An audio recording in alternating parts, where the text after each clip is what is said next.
안녕하십니까, 알림이 황희두입니다. 영상 시작에 앞서 구독, 좋아요, 알림 설정 미리 부탁드립니다. 지난 영상에서도 말씀드렸듯이 검찰의 PC 증거 조작에 대해서 시간 순으로 고일석 더블리핑 대표님이 정리를 해주셨습니다. 그림으로 또 보기 좋게 요약이 된 내용이 있는데요. 이걸 박건웅 화백께서 또 그림으로 보기 좋게 요약을 해주셨습니다. 캡처해서 주위에 널리 공유해주시면 정말 큰 힘이 될 것 같습니다. 지금 더브리핑에 중요한 기사가 오늘 오전에 올라왔습니다. 검찰의 핵심적인 두 가지 조작 행위에 대한 지적인데요. 검찰이 제시하고 1심 재판부가 받아들인 증거는 22개의 137IP와 심야 시간 웹 접속, 이 딱 두 가지였습니다. 이 두 가지는 조작 증거였음이 드러났는데도 불구하고 1심 재판부는 변호인단의 주장과 증거를 깡그리 무참하게 기각시켜버렸죠. 이 동양대 표창장, 이 직인 관련해서도 굉장히 많은 논란이 있지 않았습니까? 검찰은 표창장 준 적 없다는 최성해의 말과 누가 어디서 만들었는지도 모르는 앞서 보셨던 총장님 직인.jpg 그 파일 하나만을 가지고 이 사건을 여기까지 끌고 온 겁니다. 정경심 교수에게 위조 혐의를 씌우려면 저들은 총장님 직인.jpg 그 파일이 발견된 강사휴게실 PC가 2013년 6월 16일에 방배동 자택에 있었어야 되는 거죠. 그래야 저들 말대로 사건이 성립하게 되는 건데, 거기서 검찰이 제시하고 1심 재판부가 받아들인 증거는 137IP와 심야시간 웹 접속, 이거였다는 거죠. 재판부의 논리대로 보면 강사휴게실 PC에서 137이 아닌 다른 IP가 나온다면 그건 방배동이 아니라 제3의 장소에서 사용된 적이 있다는 얘기가 되는 건데, 중요한 건 변호인단이 14개의 다른 IP를 발견했다는 겁니다. 없던 걸 새로 발견한 것도 아니고요. 검찰이 누락시킨 것을 변호인단이 찾아낸 것일 뿐이죠. PC에 137IP와 112IP의 기록이 존재하는데 실수로 112IP를 확인하지 못했을 가능성은 없습니다. 한마디로 검찰은 그 두 가지 IP 모두 확인했으면서도 방배동 IP가 확실한 137IP만 제시를 한 거죠. 문제는 법원이 이상한 점을 눈치채고도 고의적으로 무시한 흔적도 있다는 건데요. 검찰 보고서에는 137IP 할당 기록이 12년 7월부터 13년 8월까지 1년 넘게 비어 있었기 때문입니다. 보시다시피 2012년 7월 137 그 이후로 12년 11월부터 13년 5월 사이에 112IP가 있지 않습니까? 이걸 고의 누락시킨 검찰, 어떻게 봐야 될까요? 그리고 심야시간 웹 접속 기록은 재판부가 더 중요한 증거로 생각했다고 볼 수 있는데, 심야시간에 컴퓨터를 사용한 기록은 곧 방배동에서 사용한 것이다 라는 논리를 검찰에서 폈죠. 그러면서 웹 접속 기록, USB 접속 기록, 그리고 뜬금없이 2014년 4월에 마비노기 게임 설치 이력을 제시했다는 겁니다.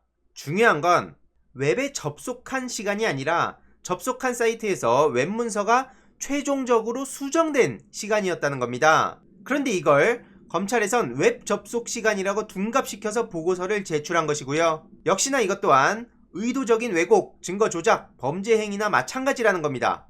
왜 변호인단에선 이런 조작 행위를 1심에서 발견하지 못했나? 그것도 여기 나옵니다. 검찰이 변호인단과 공유해야 할 증거 기록들을 최대한 지연시켜서 전달했다는 거고요. 결국에 변호인단은 증거 자료를 제대로 분석하지 못한 채 재판에 임할 수밖에 없었고, 특히 가장 중요한 포렌식 수사관의 증인신문을 앞두고는 무려 1000페이지가 넘는 포렌식 보고서를 불과 공판 며칠 전에 전달했다는 거죠. 이에 대한 반대신문은 한 달 뒤에나 이루어질 수밖에 없었던 거고요. 포렌식 보고서 1000페이지 읽는 게 소설책 읽는 것과도 비교가 안 되는 정도죠.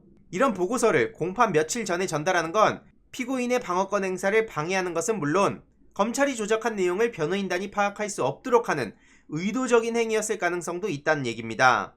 그리고 중요한 건 고일석 기자님이 오늘 저녁에 대구 MBC에서 동양대 표창장 사건 관련 매우 중요한 내용을 보도할 예정이라고 저렇게 글을 남기기도 했습니다. 이게 나오면 주위에 시민분들이 널리 공유를 해주시고 아마 바람의 방향이 크게 바뀔 것으로 기대된다는 이야기도 남기셨습니다. 너무나 중요한 일이기에 오늘 저녁 영상도 많은 관심 부탁드리고요. 어제 글로도 남기긴 했지만 온라인에서 지금 하다하다 이명박 재평가 얘기가 나오고 있습니다. 한국이 미국, 일본, 중국 씹어먹던 시절, 이러면서 마치 이명박이 유능했고 그 시절을 되게 막 그리워하게끔 만드는 것 같은데요. 결국엔 이명박 미화였구나 이런 생각이 들지 않습니까?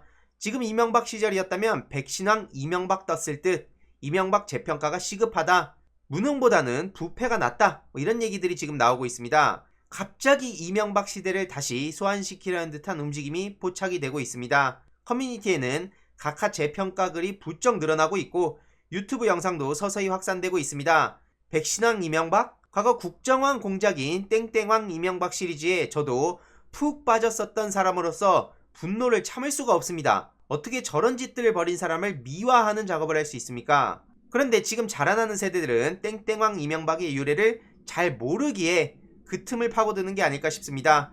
실컷 양비론을 펼치다가 결국엔 이명박 시절을 미화한다는 생각이 들고요. 무서운 건 이게 결코 웃어 넘길 상황이 아니라는 거죠. 대선은 1년 앞으로 다가왔고 정신 바짝 차려야 됩니다. 물론 이명박 미화 자체를 그냥 욕하면 끝난다는 게 아닙니다. 민주당은 정신 바짝 차리고 반성할 지점들을 충분히 반성하고 개혁할 지점은 앞장서서 개혁하고 소통의 폭을 넓히고 그걸 정책, 법안으로 보여주고 그래야 된다는 겁니다.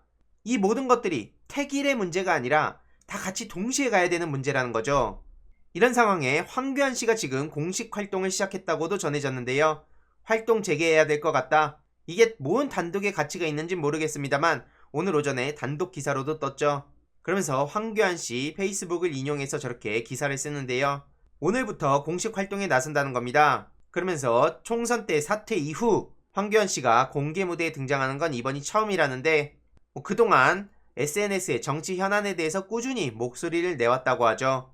선거 끝나고는 감격스럽다, 얼마 만에 느끼는 기쁨인지 모르겠다 이런 얘기를 했다고 하는데 정작 네티즌들의 반응을 보면 싸늘하기만 합니다. 당이 인기 없을 때 납작 엎드려 있다가 남이 차린 밥상에 저렇게 숟가락 얹는다는 얘기 아닙니까? 의전 대마왕이 이제 움직이나? 참 인물 없다. 조용히 집에 있는 게 도와주는 것이다. 이런 네티즌들의 글들이 있는데 중요한 건 이 단독 보도 자체에도 별로 관심이 없어 보입니다. 댓글 자체도 많이 안 올라오고 있고요. 더 중요한 것은 국민의힘 내부에서도 싸늘한 반응을 보였다는 사실 지난 영상을 통해 말씀드린 바 있지 않습니까? 보시다시피 지난 3월에 기사가 나왔을 때도 당내에서 싸늘한 기류를 보였다. 심지어 국민의힘을 좋아하는 사람들이 있는 커뮤니티에서도 황교안 씨에 대한 비판의 목소리들이 어마어마했습니다. 아무튼 제일 중요한 건 지금 정신 바짝 차려야 할 시기라는 점이고요. 내년 대선이 코앞으로 온 상황에 저 또한 중요한 소식들, 핵심적인 내용들 간략하게 전해드리도록 하겠습니다. 이번 내용도 유익했다면 구독, 좋아요, 알림 설정, 멤버십 가입 정말 큰 힘이 된다는 점 말씀드리고 싶습니다. 이번 내용도 주위에 널리 공유 부탁드립니다.